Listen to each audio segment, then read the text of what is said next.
Ons het verlede week by die Engelse diens begin gesels oor ons tema Heal Your Hurting Mind. Vanoggend skakel ons oor Afrikaans toe en ons gaan gesels oor genees jou stikkende gees. So ons gaan vir so altesaam verlede week ingesluit so 7 tot 8 weke besig wees met 2 gedeeltes. Ons gaan eerste bietjie gesels oor ons mind, of kom ons noem dit ons gees, ons verstand, ons gedagtes. So ons gaan gesels hoe genees ons hierdie stikkende gees, hierdie stikkende siel, hierdie hurting mind. En dan daarna gaan ons bietjie gesels oor sake van die hart. Wat gaan oor hoe kweek ons 'n gesonde hart? Nou dit het nou niks te doen met fiksheid of sulke goed nie, dit gaan oor jou geestelike hart. So as jy bekommerd raak, dit raak winter en jy wil hê ek moet oefen, nee, dis nie daaroor nie. Dit gaan oor hoe maak ons harte gesond en hoe hou ons harte gesond?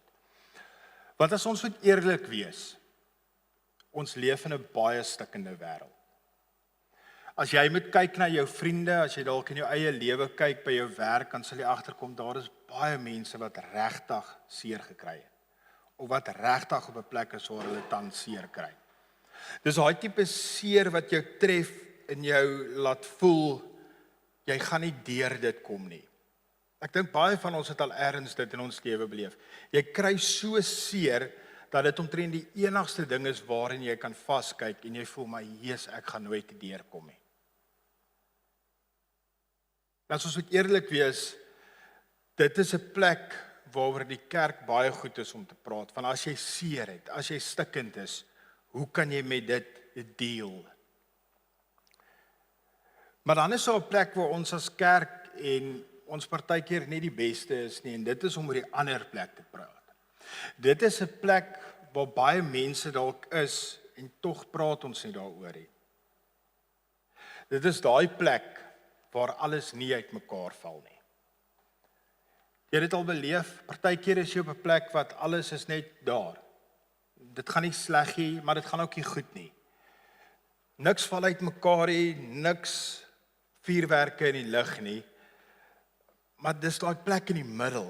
Dis daai plek waar jy oorwinning het, maar jy weet ook nie of jy oorwin het nie. Jy het vrede, maar jy weet ook nie jy het vrede nie. Ken julle daai in die middelplek?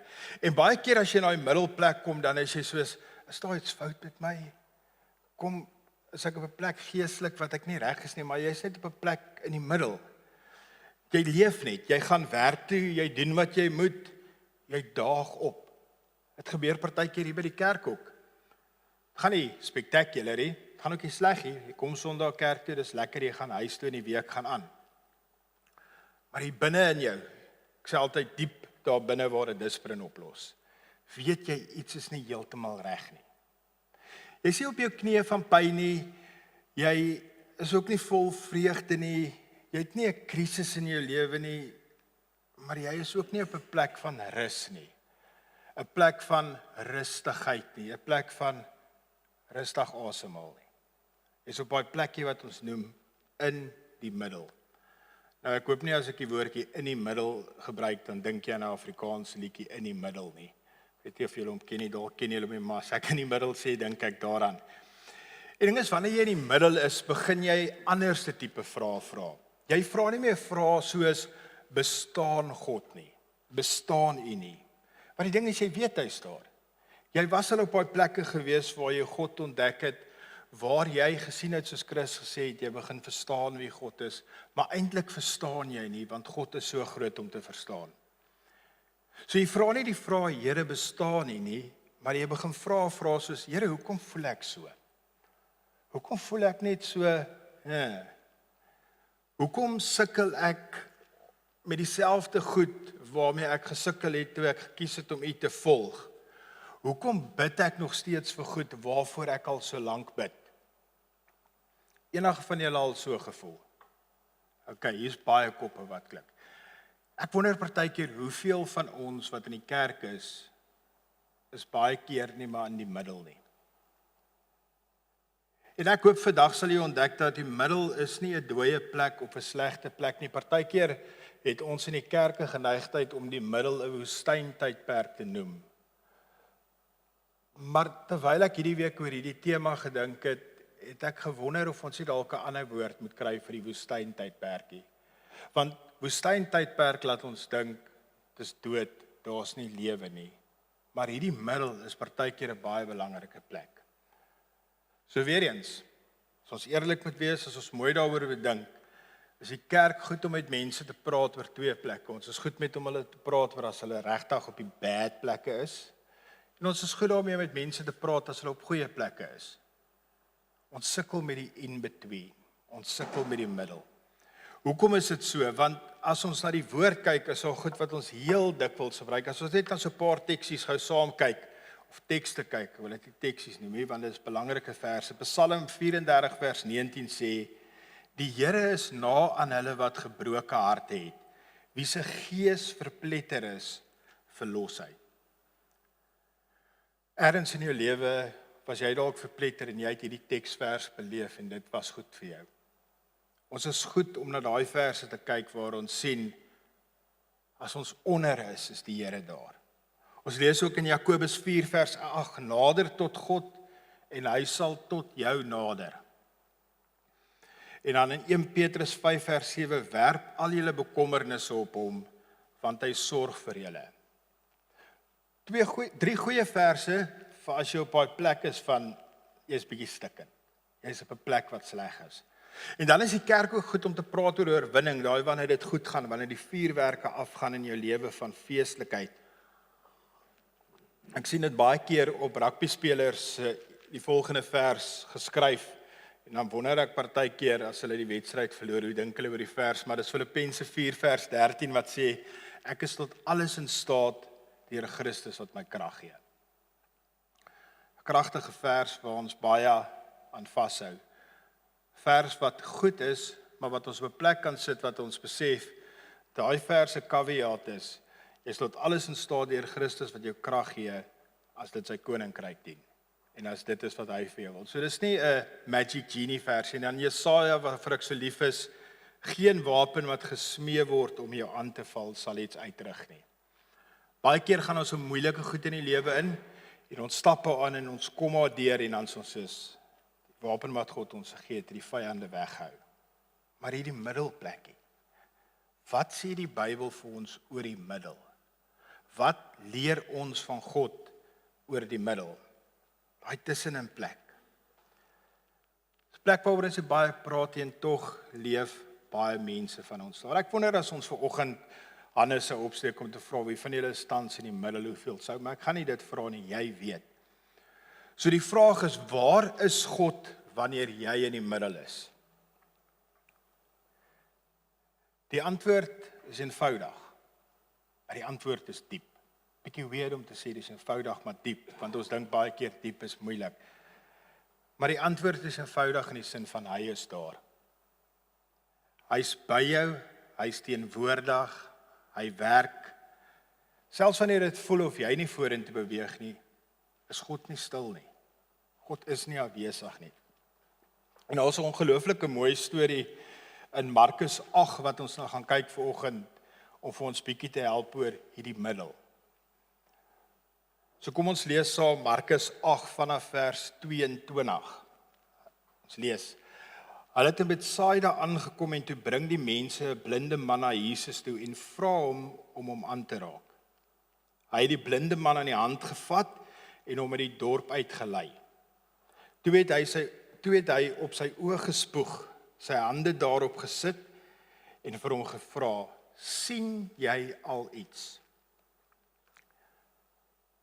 Hy het sy oë geknip en gesê, ek sien mense iets soos bome. Ek sien hulle loop. Daarna het Jesus weer sy hande op sy oë gesit. Die man het sy oë oopgemaak en hulle was reg. Hy het alles duidelik gesien. Nou hierdie moet ons onthou vandag. Die meeste van julle en almal van ons wanneer ons hierdie storie lees of gehoor het of onthou, dan dink ons aan Jesus wat die blinde man genees het. Is ek reg? Ons dink dadelik aan die uitkoms. Die uitkoms was Jesus het genees. Want ons weet dat dieselfde Jesus het in ander gedeeltes in die Bybel vir mense onmiddellik genees. Hy het vir verlamdes gesê, staan op, tel jou goed op en gaan huis toe. Maar hierdie verhaal sê vir ons iets van fases. Dit sê vir ons iets van stikkend, 'n middel en 'n oorwinning. En baie keer skiep ons die middel in die storie, want Jesus het die slegte man wat nie kon sien nie, wat slegte gehad het, gevat en hy het hom genees kry. Slegte plek, oorwinningsplek. As ons die teks so bietjie opbreek in stukkies en ons kyk, dan sal ons sien, daar's 'n stukkie wat sê in vers 22, toe bring die mense 'n blinde man. Net mense. Daar word nie gesê Janie Poggenpoel, wie se pa 'n dokter was van Koekenaap, hele geskiedenislyn, en Sunny Vermaak van waar ook al, wat die beste koeksusters op die dorp vir die mark pak nie. Nee, daar staan net die mense het hom gebring. Geen name nie, geen status nie. Gewone mense wat iemand na Jesus toe bring. En dit sê vir ons iets. In die eerste plek in hierdie verhaal wil dit vir ons sê, ons is nie gemaak om alleen te wees nie. Dis hoekom ons geloofsfamilie so belangrik is. Dit is hoekom ons hier is. Dit is hoekom ons saam is. Dit is hoekom ons koffie drink en mense dit beleef dat hierso is meer as net mense wat kerk toe kom, maar is mense wat hulle lewens deel. Dit is hoekom as dit lang naweke is en ons is bietjie minder, mis ons die ander mense. Dis hoekom as ons volgende Sondag weer hier is en die lang naweke is verby en ons sien mekaar weer, is dit weer 'n fees, want ons is gemaak om in verhoudings te wees. Een van die lekkerste Sondae, elke Sondag is so lekker hier, maar iets wat vir my uitgestaan het van hierdie jaar was die eerste diens toe ons teruggekom het na die Kersvakansietydperk. Die vreugde wat hier was, hoe lekker dit hier was om mekaar weer te sien. Dit was lekker, want ons het na dit gesmag. Ons raak meer as net kennis, ons raak familie. So dit wys ons in hierdie verhaal, die feit dat mense die blinde gebring het, wys ons dat ons gemaak is om nie alleen te wees nie. Die Bybel leer ons het mekaar nodig. Daar's 'n eenvoudige voorbeeld waar Jesus praat van sy kerk as die liggaam van Christus, waar hy sê die hand kan nie sonder die oog nie, die oog nie sonder die hand nie. Alles is belangrik, alles is deel van mekaar, want wanneer jy alleen is, raak dit vir jou moeiliker om te staan.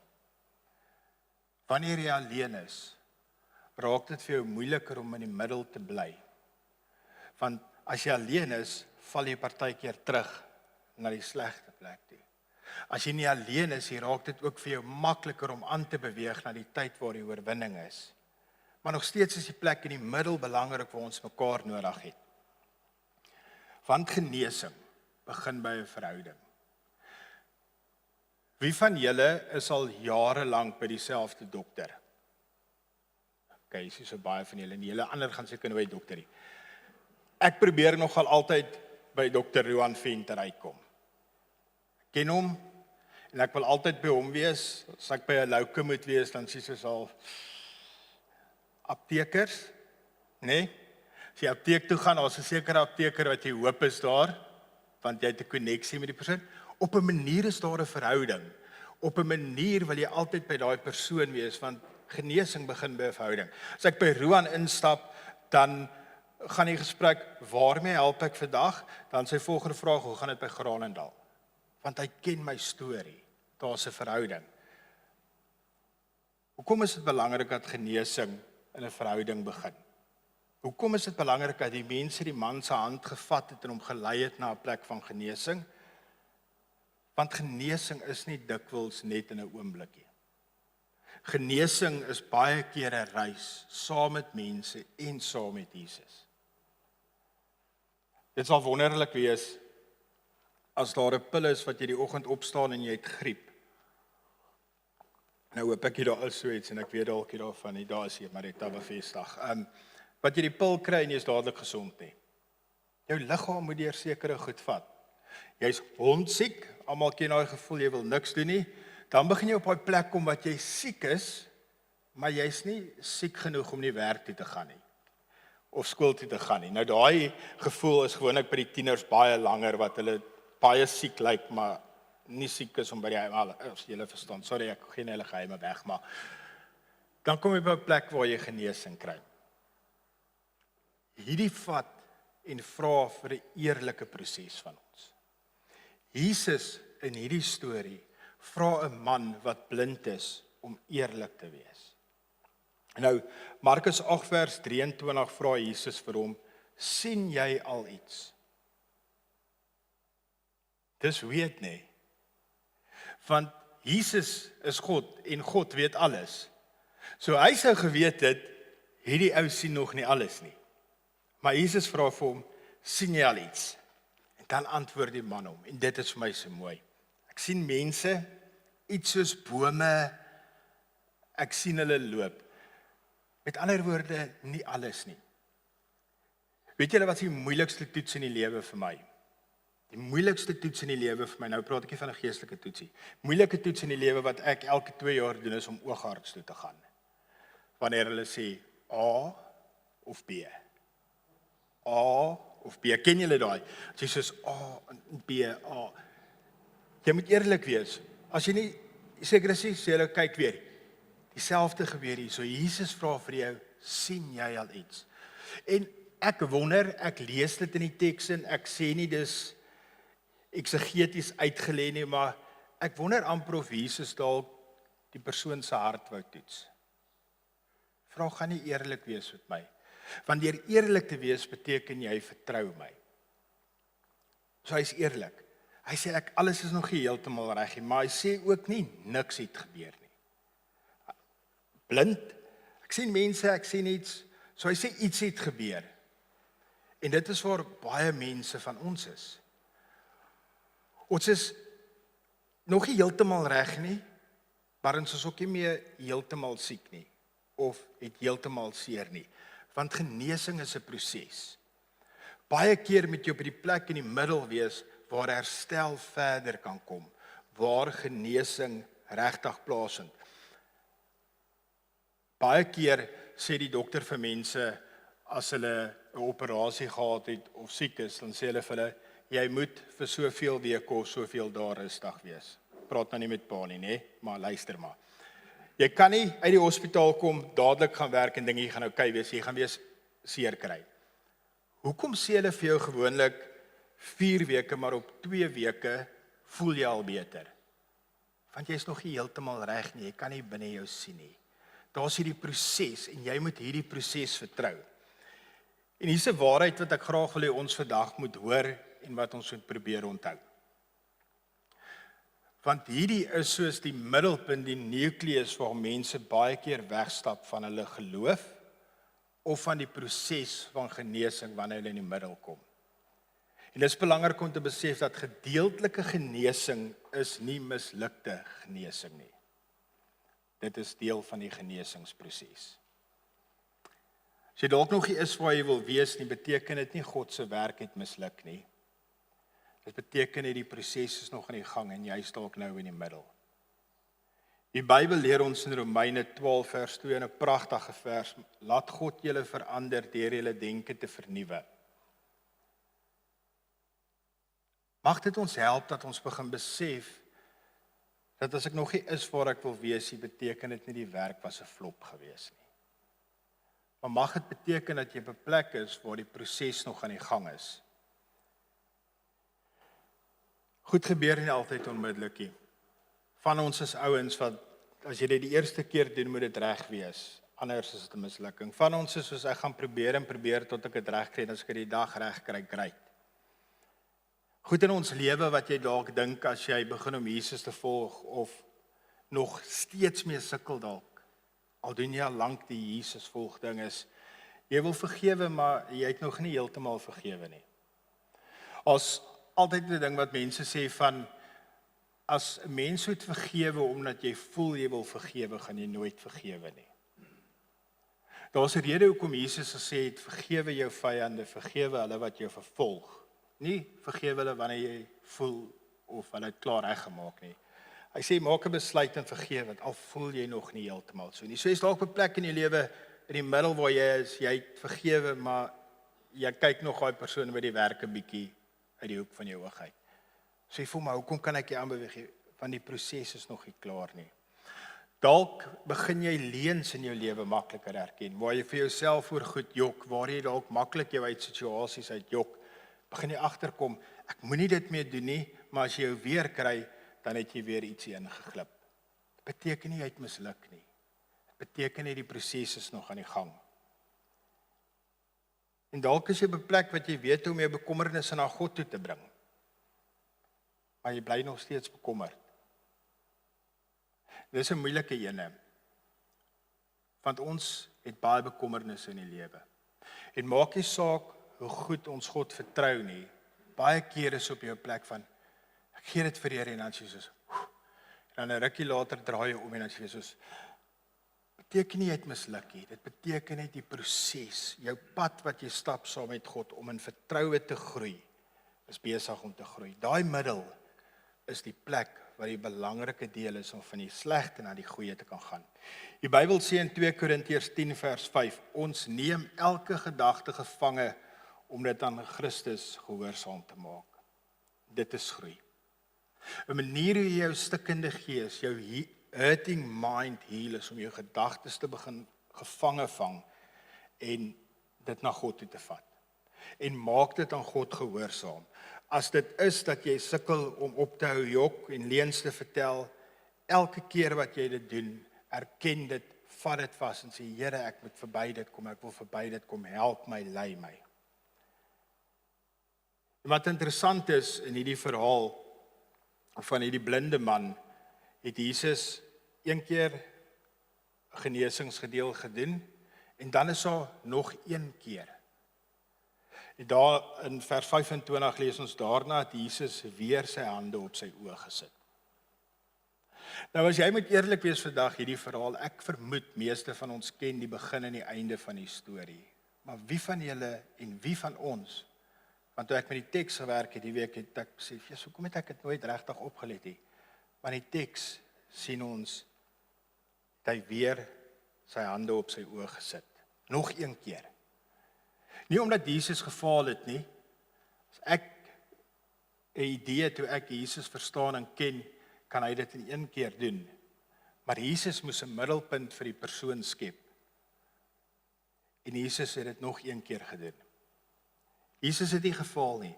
Hy het dit nie gedoen omdat die werk nog nie klaar was nie. Maar hy het dit gedoen omdat God aan die werk was. Ek sou graag vandag, as altyd daai sê ding van as jy kon teruggaan in die geskiedenis, met wie sal jy wil praat? Op hierdie oomblik sal ek graag vir daai blinde ou wil gaan vra, wat het jy gedink toe Jesus op jou oë spoeg en toe vir jou vra, sien jy nou? Ek sê gesê, jy het nou net op my oë gespoeg en ek kan nog steeds nie sien nie. Wat het hy gedink? Sy vriende het hom gebring na Jesus toe wat hy geweet het in een oomblik mense genees het. En hierso is hy in die middel waar hy kan nie meer niks sien nie, maar hy kan ook nie alles sien nie. En hier sê Jesus, kom ons doen dit weer. As Jesus jou een keer aangeraak het, kan hy jou weer aanraak. As Jesus jou weer moet aanraak, beteken dit nie sy genesingswerk was 'n mislukking nie. Dit beteken net die proses was nog aan die gang. Dit beteken hy wil jou help daar waar jy in die middel is om dalk meer groei te beleef, om dalk sterker uit te kom. So as jy in die middel is, wil ek jou aanmoedig en sê God het jou nie gelos nie. Daar's altyd nog een keer. Filippense 1 vers 6 sê ek is veral ook daarvan oortuig dat God wat die goeie werk in julle begin het, dit end uit sal voer. En dit sal volbring op die dag wanneer Christus Jesus kom. God wat die goeie werk in julle begin het, sal dit end uit voltooi. Wat sê dit vir jou? Dit sê daar's 'n middel. As daar 'n begin is en daar 'n einde is, dan moet daar 'n middel wees. As Sandra hardloop, draf, stap, dan kyk 'n ou baie keer, dink ek, nou waar's die middel? Baie mense sê as hulle hierdie groot goeters hardloop, hulle dink net tot die middel en dan as hulle in die middel is, begin hulle dink aan die einde. Die middel is partykeer 'n plek waar jy weer incheck en God weer by jou kom staan. Veral as die begin so ver van die einde is, help dit jou baie keer om perspektief te kry dat die einde wel daar in sig is. Ons dink baie keer Ons lewens is gemaak om onafhanklik te wees. Maar die doel van 'n verhouding met Jesus en die doel van die middel is om te besef dat ons moet leer om afhanklik te wees. As God net 'n begin en 'n einde God is, dan is hy net 'n fikser. Maar omdat hy in die middel is, beteken hy wil 'n verhouding met jou hê, want hy is op die hele pad saam met jou. Ons doel is nie om op die einde van die dag net heel te wees nie, maar ons doel is om op die einde van die dag 'n beter verhouding met God te hê. Want selfs waar daar stukkende plekke in jou lewe is, as jy leer om Jesus te vertrou en 'n verhouding met God te hê, dan help hy jou deur daai stukkende, moeilike middelplekke. Johannes 15 vers 5 sê: Wie in my bly en ek in hom dra baie vrugte, want sonder my kan julle niks doen nie. As jy vandag in die middel is, as jy dalk op 'n plek is waar jy nie stikkend is nie, maar jy is ook nie heel nie. Jy is nie onder nie, maar jy is ook nie bo nie. Wil ek vir jou sê, bly in Christus. Moenie uit die middel uit probeer hardloop kante toe of agtertoe nie. Vertrou God vir die proses. Die middel is 'n ongemaklike plek, want jy is nie gesond nie, maar jy is ook nie siek nie. Maar daar's iets besig om te gebeur wat ons dalk nie verstaan nie. So ek wil jou herinner en ek wil afsluit met hierdie 3 sinnetjies. God is nog besig met jou. Maak nie saak of jy 16, 17 is en of jy 70 plus is nie en of jy 30 is nie. God is nog besig met jou. Hy sal die goeie werk in jou eindtyd voltooi. Al is jy dalk in die middel. Hy het jou nie vergeet nie. Daar in die middel, wanneer jy voel, jy staan daar en jy weet nie waar God is nie, hy is by jou. Hy is net nog nie klaar nie.